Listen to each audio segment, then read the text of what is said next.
تو ان کو تکلیف دینے کے لیے پکار کر کہتے ہیں کہ زید کیا اچھا ہوتا کہ تیری جگہ پر محمد مصطفیٰ صلی اللہ علیہ وسلم ہوتے. وہ چیخ مار کر بولتے ہیں. یہ الفاظ ان کے لیے تلوار کی ضرب سے زیادہ تکلیف دہ تھا. پکار کر کہتے ہیں کہ نہیں نہیں، میں اس بات کو بھی برداشت نہیں کر سکتا کہ میں اپنے گھر میں آرام سے بیٹھا رہوں اور ایک کنکر رسول اللہ صلی اللہ علیہ وسلم کے تلوے مبارک کو چوب جائے. عزیزان ملت اسلامیہ، یہ دین ہم کو جو ملا میرے نوجوانوں، یہ دین ہم کو آسانی سے یا محلات سے نہیں ملا. اس راہ میں ہمارے صحابہ کرام نے قربانیاں دی اور محبت کیسے ایسے مظاہرے پیش کیے جو ہم تمام کو دعوت دیتے ہیں کہ اگر تم رحمت اللہ علیہ سے محبت کرتے ہو تو آؤ، مسائب اور مشکلات کا سامنا کرو، ایثار اور قربانی کے مظاہرے کرو، اپنے جان اور مال کو اس دین کی سربلندی کے لیے قربان کرو، اپنی اولاد کو رسول اللہ صلی اللہ علیہ وسلم کی ناموس کے لیے قربان ہونے کے لیے تیار ہو جاؤ. یہ ہم کو دعوت فکر دیتی ہے. اور عزیزان ملت اسلامیہ، جب تک ہم اس طرح کی محبت کے مظاہرے نہیں کریں گے، ہم دنیا میں فائدہ نہیں اٹھا سکتے، نقصان ہی نقصان اٹھائیں گے. اگر یہی ہمارا رویہ رہا، یہی ہماری سوچ اور فکر رہی، یہی ہمارا نفاق رہا، یہی ہمارا منتشر ہو جانا چھوٹی چھوٹی باتوں پر اور کسی پر انگلی اٹھانا، کوئی آ کر یہ کہہ دے ہم اس کے جھوٹ کیا اقرار کرتے ہیں اور سچائی کو نہیں سمجھتے، تو پھر نقصان ہم کو اٹھانا پڑے گا. اس لیے بے حد ضروری ہے، خاص طور سے آج کے اس پورا شوز دور میں بے حد ضروری ہے کہ کیا ہم کر رہے ہیں. کہ 12 ربیع الاول کا جلوس نکلتا ہے، بہت اچھی بات ہے، علماء کرام کی موجودگی میں نکلتا ہے، مگر یہ کون سا مزاج ہے میرے عزیز دوستو کہ نوجوان ایک دوسرے پر رنگ پھینکے؟ یہ کس کا مزاج ہے؟ یہ کس کی تہذیب ہے؟ یہ تو اسلامی تہذیب نہیں ہے، یہ ہماری تہذیب نہیں ہے، اغیاروں کی ہے. یہ ان لوگوں کی تہذیب ہے جن کے لیے جہنم تیار کی گئی ہے. یہ کون سا مزاج ہے کہ ہم گنبد خضرا کو بنائیں اور روڈ پر رکھ دیں اس کو؟ کیا کوئی جانتا بھی ہے وہ کیا ہے؟ جس جگہ پر اللہ کے رسول صلی اللہ علیہ وسلم کا جسم اثر ہے، شاہ ولی اللہ محدث دہلوی لکھتے کہ وہ جگہ اللہ کے عرش سے بھی متبرک ہے، اور اس جگہ پر یہ گنبد خضرا. علماء کرام نے لکھا، کیا کیا لکھا اس بارے میں، کاش تم پڑھ لیتے، مگر نہیں، ہم کو ماڈل بنانے کا نہیں. میرے عزیز دوستو، یہ نہیں ہے. تم نے تو اپنا گھر سجا لیا، بازار سجا لیے، مگر اپنے دل کو بھی تو سجاؤ. اپنے گھر سے برائیوں کا تو خاتمہ کرو. یہ جو سوچ ہماری فکر تبدیل ہوتے جا رہی ہے، اس کو بھی تو تبدیلی لے کر آؤ. دیکھو زمانہ آج کیا ہو چکا. میں آپ کو جذبات میں نہیں لا رہا ہوں، بلکہ شیخ عبدالحق محدث دہلوی اپنی کتاب میں لکھ رہے ہیں کہ اللہ کے رسول صلی اللہ علیہ وسلم سے محبت، رسول اللہ صلی اللہ علیہ وسلم کی ہر بات سے محبت، جس چیز کو رسول اللہ صلی اللہ علیہ وسلم سے نسبت ہو جائے اس سے محبت، صحابہ کرام سے محبت، آل مصطفیٰ سے محبت، امت محمدی سے محبت، یہ بھی حقوق مصطفیٰ، یہ بھی حقوق مصطفیٰ. اس بنیاد پر میں تمہارے سامنے کھڑے ہو کر کہہ رہا ہوں کہ اس راستے کو چھوڑو، ترک کرو. چھوڑو اپنے بھائیوں کو مارنا. کیا کوئی پہلوان ہو جاتا ہے کسی کو قتل کرنے سے؟ کیا کوئی بہادر ہو جاتا ہے کسی مسلمان کو مارنے سے؟ لعنت ہے ان لوگوں پر جو اپنے بھائی کا قتل کرتے ہیں. اور یاد رکھو، جن لوگوں نے مسلمان کا قتل کیا ان کی جگہ مجلس اتحاد المسلمین میں نہیں ہے، ان کی ضرورت نہیں ہے ہم کو. اور تم یاد رکھو، بڑا تعاقب میں کروں گا، مجھے الیکشن کی فکر نہیں ہے. مجھے جس مقام پر اللہ نے رکھا وہ اللہ نے رکھا، تمہارے حقیقتوں کی وجہ سے نہیں رکھا.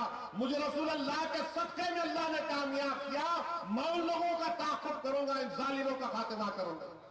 ہم رودیوں کی قدر نہیں کریں گے، کچلیں گے ان کو. ان کو سزا ملنی چاہیے. کون سا ظلم کر رہے ہیں؟ جاؤ مظفر نگر، ہمت ہے تو وہاں پر جاؤ، اپنے بہادری کے مظاہرے کرو. ارے تم تو مخنث ہو، تم معصوم لوگوں پر ہاتھ اٹھاتے، غنڈہ گردی کرتے. جاؤ مظفر نگر، جاؤ، جا کر 50 بائی کرو وہاں پر.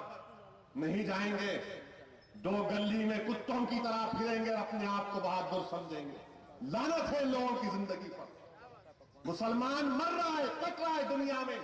آج مظفر نگر میں 200 ہماری بچیوں کی عصمت لوٹی گئی، 150 سے زائد بچے شہید ہو گئے، 40 سے زائد معصوم بچے بھوک اور پیاس دواؤں کی وجہ سے بلک بلک کر اپنی ماؤں کی گود میں دم توڑ دیے، مگر ہم بدلنے کا نام نہیں لیں گے۔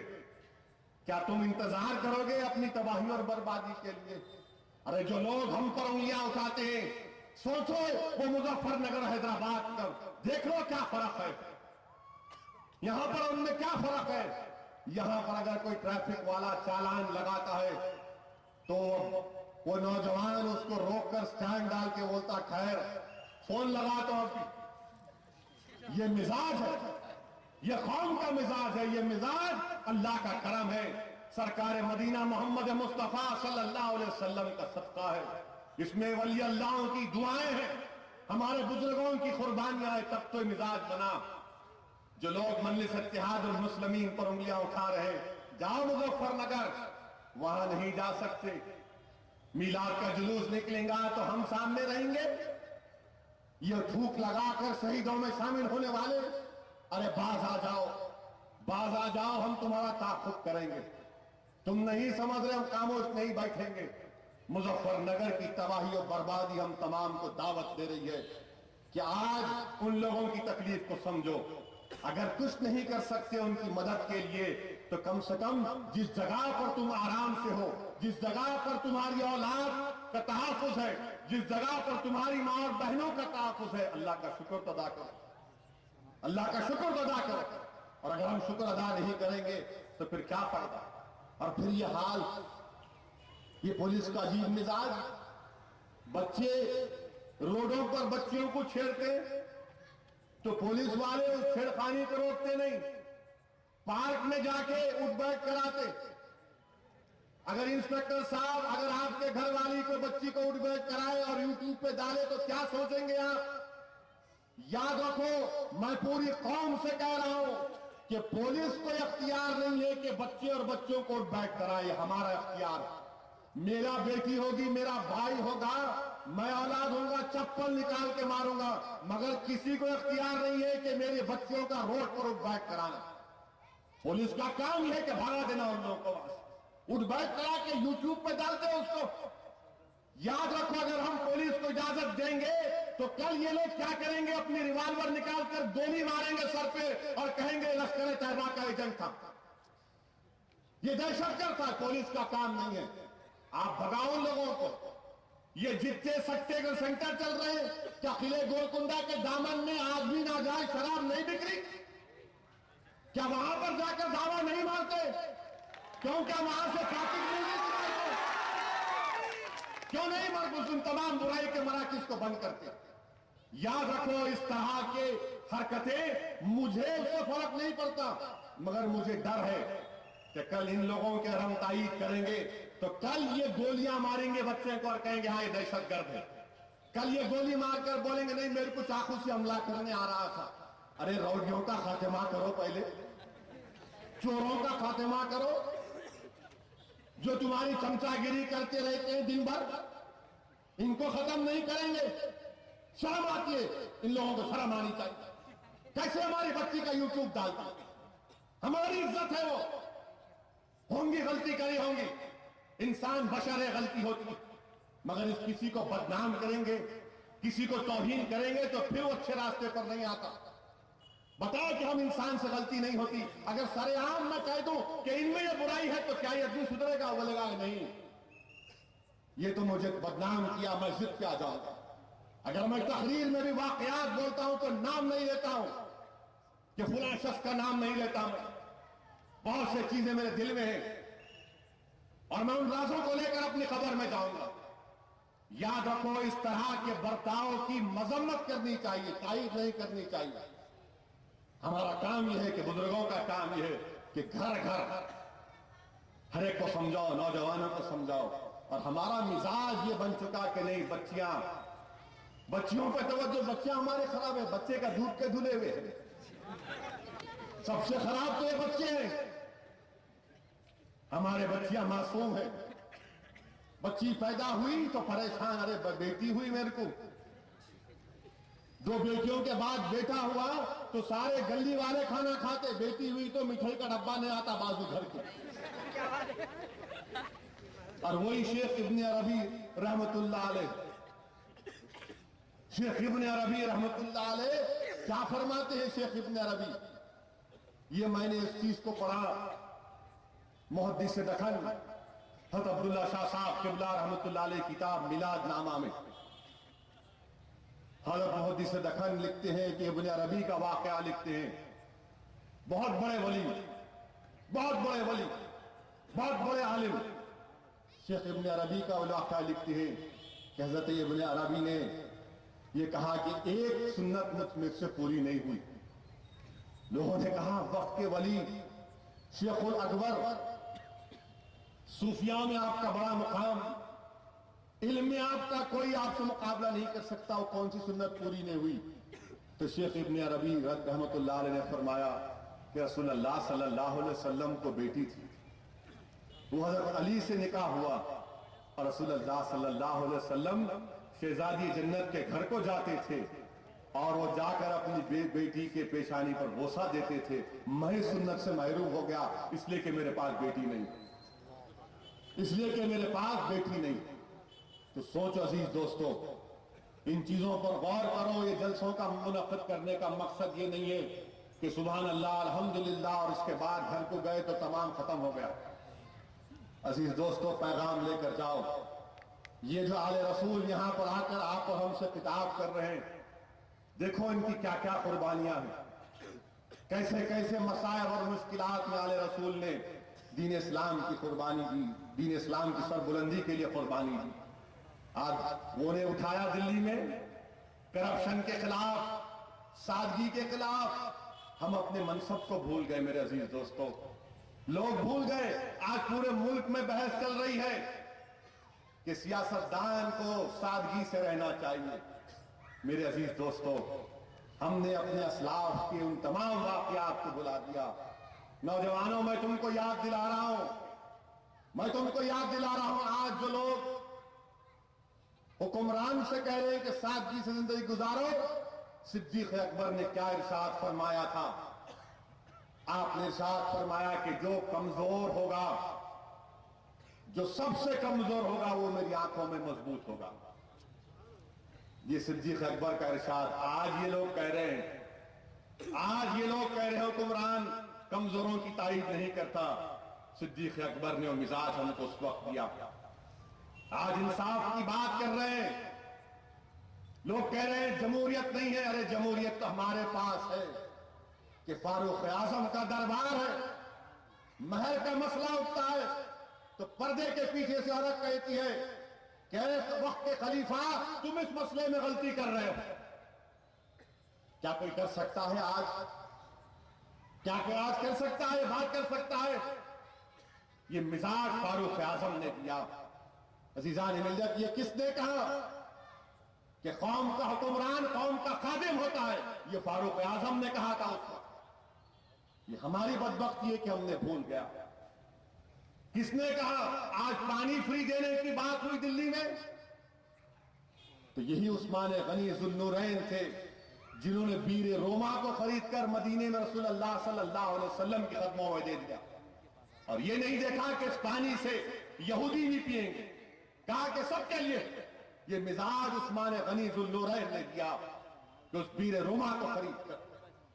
عزیزان ملت اسلامیہ، لوگ آج انصاف کی بات کرتے کہ انصاف نہیں مل رہا، بچیوں کی عصمت ریزی ہو رہی ہے. ارے انصاف کس نے دیا؟ تو حضرت علی نے دنیا کو انصاف دیا. حملہ کرنے والا پکڑا گیا، آپ وصیت فرما رہے ہیں شیر خدا کہ اس کو مارنا نہیں، پورا مقدمہ چلاؤ، اس کے بعد سزا دو، اس کو کھانا کھلاؤ. یہ حضرت علی نے مزاج کیا. وہ فاروق اعظم کی سادگی کہ فاتح بیت المقدس ہے فاروق اعظم، اونٹ پر آ رہے ہیں اور باری غلام کی ہے تو وقت کا خلیفہ اونٹ کو پکڑ کر داخل ہو رہا ہے بیت المقدس میں فاتح بن کر. باہر سے لوگ آئے اور پوچھا کہ خلیفہ کہاں ہے؟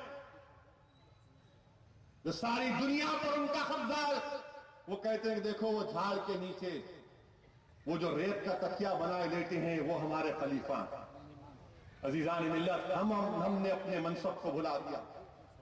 اگر ہم اپنے ان تمام واقعات کو یاد کرتے تو یقیناً اسد الدین اویسی کی زندگی میں بھی اور سادگی پیدا ہوتی، اور مرحوم قائد سالار ملت نے جو مزاج دیا ہم تمام کو مجلسیوں کو، وہی دارالسلام کے چھوٹے کمرے میں بیٹھ کر، وہی دارالسلام کے چھوٹے کمرے میں بیٹھ کر جس میں کوئی روک ٹوک نہیں، کوئی بھی آ سکتا ہے، وہ غصہ کر سکتا ہے، ہم بھی اس سے بحث کر سکتے ہیں، وہ تعریف بھی کرتا ہے، شکایت بھی کرتا ہے۔ یہ مرحوم قائد جس نے اپنی زندگی میں کوئی سیکورٹی نہیں لی، جس نے جلتے ہوئے فسادات میں اکیلا تنہا پہنچ جاتا، یہ مزاج کس کا ہے؟ مجلس اتحاد المسلمین کا۔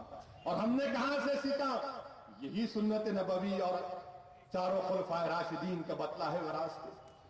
عزیزان ملت اسلامیہ، میرے نوجوانوں، قربانی کے لیے تیار رہو۔ یقیناً مظفر نگر میں جو ہوا وہ قابل مذمت ہے، ہم اس کو نہیں بھول سکتے، مگر نوجوانوں میں تم کو بتا رہا ہوں، اللہ قرآن میں فرما رہا کہ نہ غم کھاؤ نہ سستی کرو، یاد رکھو تم ہی غالب ہوگے اگر تم سچے مومن، ان کنتم مومنین۔ نوجوانوں، ڈرنے اور گھبرانے کی ضرورت نہیں ہے، ہم ہی غالب ہوں گے انشاءاللہ، ہم ہی غالب ہوں گے اگر ہم سچے مومن ہیں۔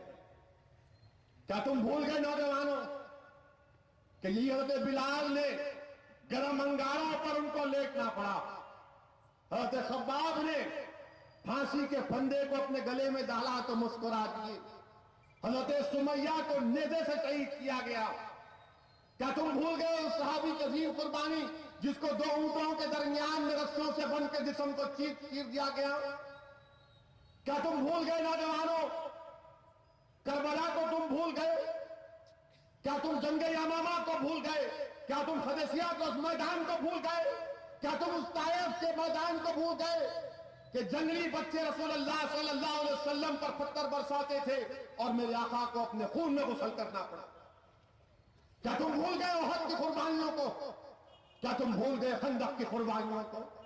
کیا تمہارے پاس آج بھی کربلا کی عظیم آل رسول کی قربانیاں تم بھول گئے؟ کیا تم بھول گئے حضرت زینب کی قربانی کہ جنہوں نے اپنی آنکھوں سے علی اکبر علی اصغر کی شہادت کو دیکھا، جنہوں نے حضرت عباس کے بازو کو کٹتے ہوئے دیکھا، جنہوں نے حضرت قاسم کی جوانی کو لٹتے ہوئے دیکھا؟ مگر اگر کسی کے پاس دل ہوگا، کان ہوگا، تو روح زینب تم کو پکار کر کہہ رہی ہے، سرزمین دکن کے غیور نوجوانوں، کربلا کا ذرہ تم سے پکار کر کہہ رہا ہے، وہ دجلہ کا کنارہ جو اہل بیت کے خون سے لال ہوا وہ تم سے پکار کر کہہ رہا ہے کہ مسلمانوں نے ہندوستان مظفر نگر پر مایوس مت ہو، تم ہی غالب ہوگے گا، تم سچے مومن ہو، تم ہی غالب ہوگے گا، تم سچے مومن۔ یاد رکھو ہم کو مومن بننا، اور کیسے بنیں گے؟ جب رسول اللہ صلی اللہ علیہ وسلم کو ان تمام چیزوں سے بڑھ کر چاہیں گے،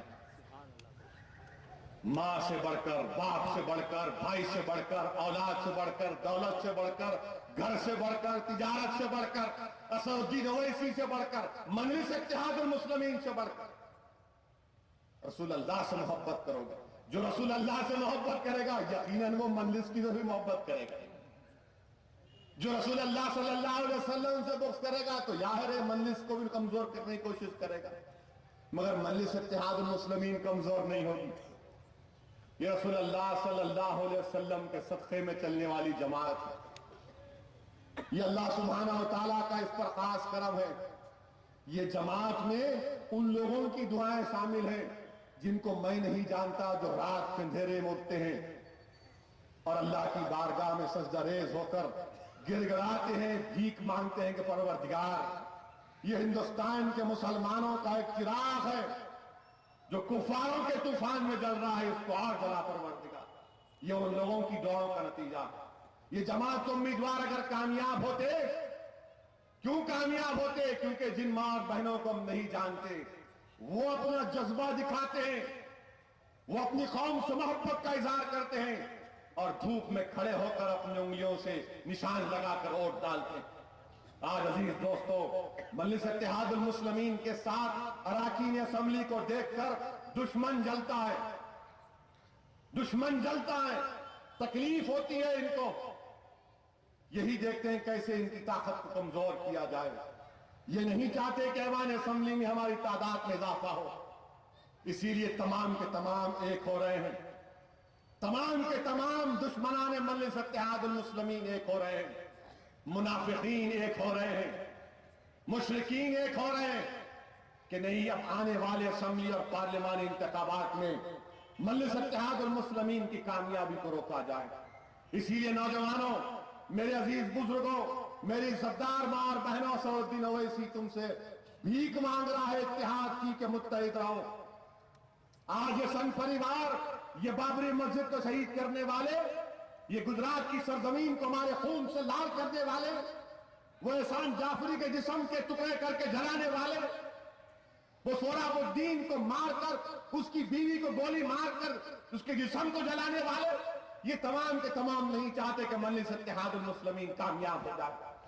ان کا مقصد کیا ہے کہ ہندوستان کے سیکولرزم کو ختم کیا جائے، مسلمانوں کو ان کا غلام بنا دیا جائے۔ یہ نہیں چاہتے کہ کوئی جماعت ایسی رہے جو ان کی آنکھ میں ڈال کر سوالات کرے، پوچھے کہ بتاؤ میرا کیا حق ہے، مجھ پر کیوں ظلم کیا گیا، کیوں مجھے دہشت گردی کے کیس مجھ پر بک کیے گئے۔ یہ سب چاہتے ہیں کہ لوگ ان کے پیروں کے پاس کتوں کی طرح رہے۔ مجلس کہتی ہے کہ نہیں، یہ ملک تمہارا بھی ہے اور میرا بھی ہے، اس ملک میں تم پہلے درجے کا شہری نہیں، میں بھی پہلے درجے کا شہری ہوں، میں یہاں پر مالک ہوں، کرایہ دار نہیں ہوں، میرا حق مجھے ملنا چاہتا۔ یہ ان کو پسند نہیں آتا، یہ ان کو پسند نہیں آتا، یہ بے باکی ان کو پسند نہیں آتی۔ ان کو کون پسند آتا؟ وہ حرامی جو ناچنے گانے والا ایکٹر جو پتنگ پلا رہا ہے۔ یاد رکھ، تیری زندگی کی دور اللہ کاٹے گا، تو جائے گا قبرستان میں تو تجھے معلوم ہوگا کہ کون ہیرو تھا، کون ہیرو نہیں ہے۔ یہ وہ لوگ ان کو چاہتے ہیں جو ان کے سامنے آ کر تاخیہ کرتے ہیں۔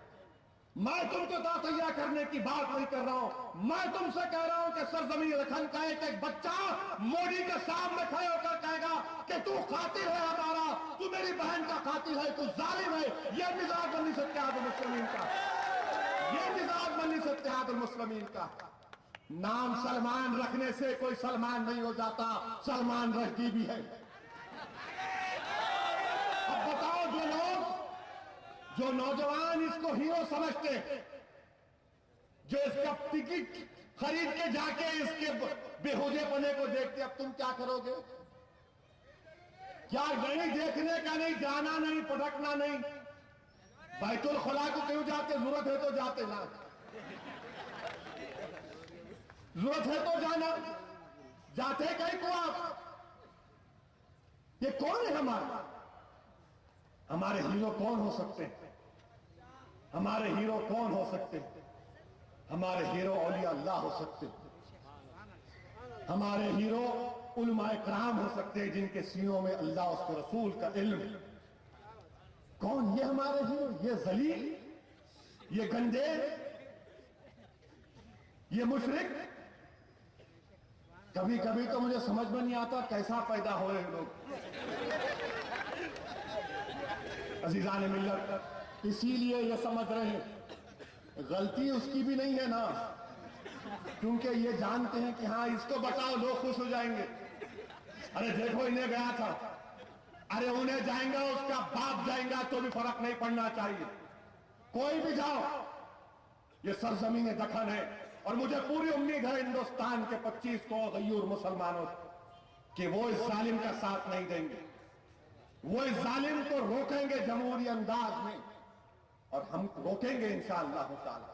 حد تو یہ ہو گئی کہ ہندوستان میں انکم ٹیکس نکالیں گے، انکم ٹیکس کے بارے میں بابا رام دیو ایکسپرٹ ہو گیا۔ عجیب و غریب، ناک بن کے سانس لینے والا انکم ٹیکس۔ برطانیہ میں ایک جزیرہ ان کے نام کے ہے، سنا اخبار میں آیا، انہوں بولے انکم ٹیکس ابا، چارٹرڈ اکاؤنٹنٹ ہو گئے شاید انہوں، یوگا کی ڈگری نہیں ہے، چارٹرڈ اکاؤنٹنٹ کی ڈگری ہے ان کے پاس۔ انہوں اور یہ موزی بیٹھ کے بول رہے اور انہیں کیسا موزی جس کو شیاما پرساد مکھرجی کو شام لال، موہن داس کرم چند گاندھی کو موہن لال، یہ عجیب لال کتنے لال ہے اس کے نہیں معلوم. عزیزان ملت، ان لوگوں کا مقابلہ کرنا، اور وہ کیسے مسلمان ہیں. اتر پردیش کی اسمبلی میں ملائم سنگھ کے پاس 40 کے قریب مسلم ملے. ارے کہاں گئی تمہاری غیرت؟ کہاں گئے تمہارا وہ شان، تمہاری وہ عظمت؟ کہاں گیا تمہارا ایمان؟ کہاں گیا تمہارا وہ سوچ اور فکر؟ ارے کل حشر کے میدان میں ہم تمام کو کھڑے ہونا ہے. اس وقت تمہارا یہ مقنص نیتا جی نہیں آئیں گے، تمہارے نیتا جی نہیں آئیں گے، یہ آ کے نہیں بول سکتے. ارے یاد رکھو، حشر کا میدان ہوگا، امت محمدی گواہ ہوگی کہ ان تک لا الہ الا اللہ محمد رسول اللہ کا پیغام پہنچ چکا تھا. وہ تمہارا مقام ہے، اور تم نیتا جی کے تلوے چاٹ رہے ہو، پیر پکڑ رہے ہو. ارے ویسا وہ ملائم سنگھ، وہ اکھلیش، ارے مظفر نگر جل رہا ہے، بھوکے مر رہے ہیں، بچے مر رہے ہیں، سردی میں ٹھٹر رہے ہیں. آپ اور ہم اگر میں کہوں کہ جلسہ 5 بجے تک چلے گا، کوئی نہیں اٹھے گا یہاں سے. میں انسپیکٹر کو بولوں گا اٹھے تو تم شوٹ کر دینا، انہوں کر دیں گے فوراً، یوٹیوب پر بھی ڈال دیں گے. آپ اور ہم صبح تک نہیں بیٹھ سکتے، اتنی سردی رہے گی. سوچو، مظفر نگر کے ہمارے بچیاں، ہمارے بچے 3 ڈگری ٹیمپریچر، 3 ڈگری اندر جا کر نہیں سو سکتے خیمے میں، کیونکہ خیمے سے پانی ٹپک رہا ہے.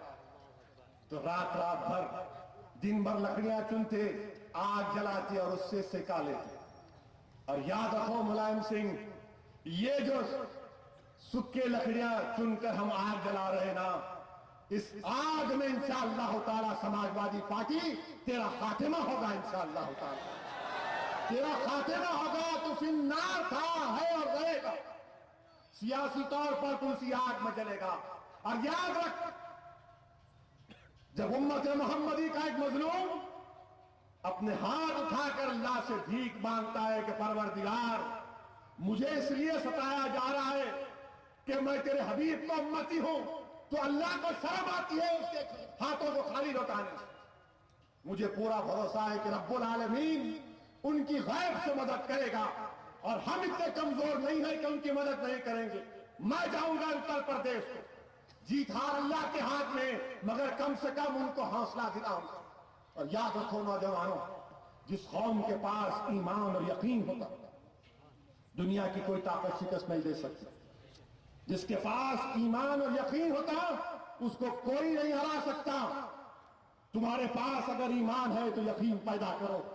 یقین اگر ہے، ایمان نہیں ہے تو بیٹھو علماؤں کی صحبت میں، بیٹھو اہل رسول کی صحبت میں، سیکھو ایمان کیا ہے، سمجھو دین کو، ایمان اور یقین کو پیدا کرو.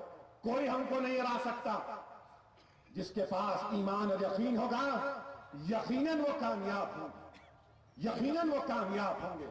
اور انشاءاللہ تعالی مجھے اللہ کی ذات پر پورا بھروسہ ہے کہ آنے والے اسمبلی اور پارلیمانی انتخابات میں یقیناً بی جے پی اور تیلگو دیشم مل کے لڑیں گے. کیونکہ ہمارے پاس پرانی کہاوت ہے، میں باپ نہیں تو پڑوسی باپ. تو انہوں دونوں مل کے آ رہے. آئیے، 2004 میں بھی سائیکل پہ بٹھا کے غم کے پینڈل مارے تھے، نائیڈو اور بی جے پی دونوں آئے تھے. آئیے بتائیں گے آپ کو کہ قلعے گولکنڈہ ہے، یہ قلعے گولکنڈہ ہے. ہاں، یہاں پر بھی ہوں گے ان کے چمچے، یہاں پر بھی ہوں گے میر جعفر، میر صادق ہوں گے، بہت اختراع ہوں گے، ڈرامے باز ہوں گے، مگر آئیں گے جب پولنگ کے دن تو پوری ایکٹنگ معلوم ہوں گی، پورا ایکشن دیکھیں گے انشاءاللہ تعالی. اور میری آپ سے گزارش ہے کہ 2009 میں جو ہمارا پولنگ پرسنٹیج تھا، اس سے بڑھنا چاہیے. پولنگ پرسنٹیج اس سے بڑھنا چاہیے، بڑھنا چاہیے کہ ووٹ پڑنا چاہیے. یہ مت بولو ارے یہاں تھا پولنگ بوتھ وہاں چلے گیا.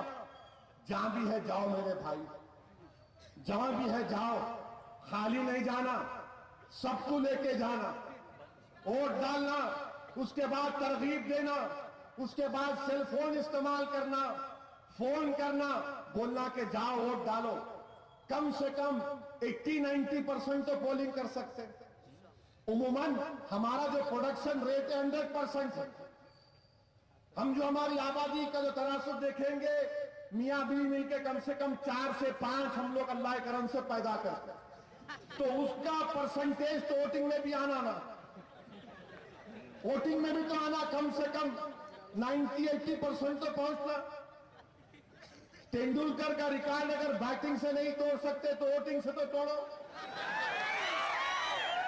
تو ہم توڑیں گے انشاءاللہ تعالی۔ پورا نکل کے ووٹ ڈالنا، خوب ڈالنا، دل بھر کے ڈالنا، اتنا ڈالنا کہ مشین پر اللہ زبان دے گا تو پکار کر بولنا کہ توبہ کر لی، کبھی گولکنڈا میں نہیں آؤں گا۔ یہ مشین بولنا، اتنی محنت کرنا ہے آپ، آسان نہیں ہے میرے عزیز دوستو۔ یہ موذی بڑی تیاری سے آ رہا ہے، آپ اور ہم نہیں سمجھ رہے، بہت دور سے تیاری کر کے آ رہا ہے، اور یہ مقبول بھی ہو چکا ہے اپنے لوگوں میں، یہ مقبول بھی ہو چکا ہے اپنے لوگوں میں۔ یاد رکھو یہ طاقتور حریف ہے، کمزور نہیں۔ دشمن کو ہرانا ہے تو پہلے اس کو سمجھنا پڑے گا، اور بہترین مقابلہ یہ ہے کہ اپنا ووٹ ڈالو، اپنی جماعت کو کامیاب کرو۔ امیدوار کوئی بھی ہوگا، تم امیدوار ہو، یہ کامیابی تمہاری ہوگی، یہ جیت تمہاری ہوگی، یہ عزت جو آئے گی وہ تمہاری عزت ہوگی۔ میرا کیا ہے، ہمارا کیا ہے، آج رہے کل نہیں رہیں گے، مگر اس سوچ، یہ فکر، یہ مزاج، یہ اتحاد، یہ طاقت جو مجلس اتحاد المسلمین ہے، اس کو برقرار رکھنا، اس کو برقرار رکھنا ہے میرے عزیز دوستو۔ یہی جماعتی زندگی ہے، ہم کو کام کرنا ہے، ہم کو محنت کرنا ہے، جستجو کرنا ہے۔ اور جو لوگ یہ موذی کی تائید کر رہے، کل گوا میں کیا بولا 2 دن پہلے، گوا میں اپنی دل کی بات کر دیا، بولا کہ گوا واحد ریاست ہے جہاں پر یونیفارم سول کوڈ۔ اندازہ لگائیے کس کی طرف اشارہ، کہ مسلم پرسنل لا میں مداخلت۔ اخبارات نہیں لکھے، نوجوان ہمارے بڑے ہوشیار، وہ سوشل میڈیا سے اس کی تقریر لا کر مجھے سنائے۔ میں نے کہا بالکل صحیح ہے، یہ میری نظروں سے بھی نکل گیا تھا۔ مودی نے کہا کہ گجرات گوا میں یونیفارم سول کوڈ۔ اندازہ لگائیے اس کی زہر کا، جو شخص 14 سال کی عمر سے RSS سے وابستہ، 14 سال کی عمر سے RSS سے وابستہ ہے، وہ کبھی سیکولر نہیں ہو سکتا، وہ کبھی سیکولر نہیں ہو سکتا، وہ کبھی ہندوستان کے سیکولرزم کو مضبوط نہیں کر سکتا۔ ہندوستان کیا ہے؟ ہندوستان ایک ایسا ملک ہے دنیا میں جہاں پر مختلف مذہب کے لوگ رہتے ہیں، مختلف زبانیں بولی جاتی، مختلف تہذیبیں ہیں۔ اگر کوئی آ کے بولے گا کہ نہیں خالی ہندوتوا کی تہذیب، خالی ان لوگوں کی آئیڈیالوجی کو مانا جائے گا، گولوالکر کی آئیڈیالوجی کو مانا جائے گا، دین دیال اپادھیائے لکھی ہوئی انٹیگرل ہیومنزم کو مانا جائے گا، تو بتاؤ یہ ملک مضبوط نہیں ہوگا، ملک کمزور ہوگا۔ تو اس ظالم کو روکنا ہم تمام کی ذمہ داری۔ اور پھر ان کو بڑی تکلیف ہوئی کہ کیسے اگر کوئی ہوم منسٹر لکھتا ہے کہ بھائی ہم مسلم بچوں کے اوپر دہشت گردی کے مقدمے احتیاط کرو، تو کون سا ظلم ہے؟ کیا ہم کو انصاف نہیں مل سکتا؟ آج موذی بول رہا کہ مذہب کے نام پر کیسا کریں گے؟ اچھا، مذہب کے نام پر احسان جعفری کا کیوں قتل کیا گیا؟ مذہب کے نام پر سہراب الدین کو کیوں مارا گیا؟ مذہب کے نام پر سہراب الدین کی بیوی کوثر بی کو کیوں مارا گیا؟ بیس بیکری میں 12 کام کرنے والوں کو زندہ کیوں جلایا گیا مسلمان تھے بول کے؟ نرودا پاٹیا کی 1 کلومیٹر کی روڈ جس پہ ہمارا چھوٹا کاروبار تھا، راکھ کا ڈھیر بنا دیا، اس لیے کہ مسلمان کاروبار کرتے تھے۔ یہ موذی ہے، یہ سنگ پریوار ہے، یہ بی جے پی ہے، اور ان ظالموں کا ساتھ تیلگو دیشم دینے والا۔ میں پوچھنا چاہتا ہوں ان لوگوں سے، وہ ISR پارٹی سے بھی پوچھ رہا ہوں، اعلان کر دو کہ تم الیکشن کے بعد بھی بی جے پی کا ساتھ نہیں دو گے. الیکشن سے پہلے سب ہمدردی، الیکشن سے پہلے سب میٹھی میٹھی باتیں، بعد الیکشن کے بولتے میری مجبوری. ارے تمہاری مجبوری تم کو مبارک، یہ میری بقا کا معاملہ اور میری بقا سے زیادہ اس ملک کا معاملہ. ہندوستان اسی وقت مضبوط رہے گا جب سیکولرزم مضبوط رہے گا. کرپشن کی بات کرنے والوں، یہ کون سا کرپشن ہے کہ پورے لوک سبھا میں خالی 28 مسلمان کامیاب ہوتے ہیں؟ 540 کی لوک سبھا اور صرف 28 کامیاب ہوں گے. یہ کرپشن پیسے کا کرپشن مضر ہے یا ذہن کا کرپشن خطرناک ہے؟ یہ کون سا کرپشن ہے کہ میرا بچہ پڑھ نہیں پاتا؟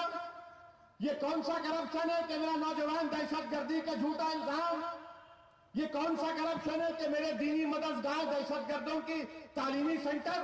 ارے اس کرپشن کا کون خاتمہ کرے گا جس کو انگریزی میں کہتے ہیں انٹلیکچوئل ڈس آنیسٹی؟ کون کرے گا اس کا خاتمہ؟ میرے عزیز دوستو، مجلس آپ کی جماعت ہے، جماعت کو مضبوط کریے اور انشاءاللہ تعالی کاروان پر دوبارہ ہم کامیابی حاصل کریں گے.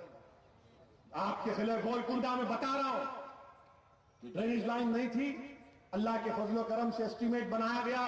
افسر خان صاحب بنائے پھچے پڑھ کے 1.5 کروڑ کا اسٹیمیٹ بنا. میں اپنے ایم پی فنڈ سے 1 کروڑ روپے دیا. یہ کام شروع ہو چکا.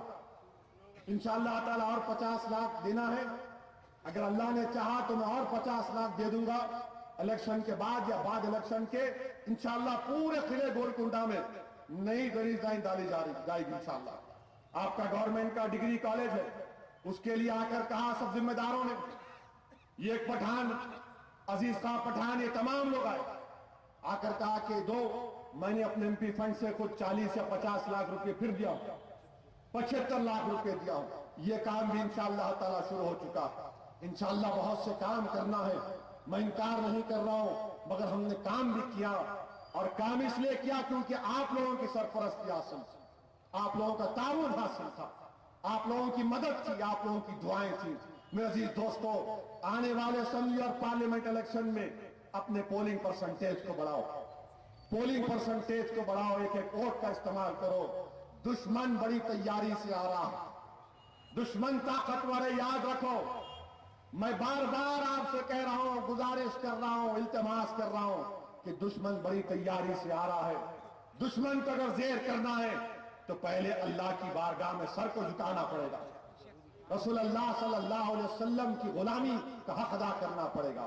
انشاءاللہ تعالی مجھے اللہ کی ذات پر پورا بھروسہ ہے کہ اللہ ہم کو ہی غالب کرے گا. انشاءاللہ اللہ ہم کو ہی غالب کرے گا اور یہ موذی کا خواب تیرا خواب رہے گا. انشاءاللہ تعالی تو ہندوستان کے کونے میں جائے گا، تجھے ہو سکتا ہے وہاں پر یہ ناچنے گانے والے، یہ بد کردار، یہ مقنص، یہ تیرا پیر پڑیں گے، مگر یہ سرزمین دکن ہے جہاں پر ہمارے اسلاف نے ہم کو یہ درس دیا اور ہم کو بتایا کہ زندہ اگر رہنا ہے تو ظالم سے سیدھا سپڑوں کا مقابلہ کرو، اور جب مقابلہ کرو تو اللہ کی ذات پر پورا توکل کرو اور اپنے بازوؤں پر بھروسہ رکھو. انشاءاللہ تعالی ہم کامیاب ہوں گے. وآخر الدعوانا الحمدللہ رب العالمین.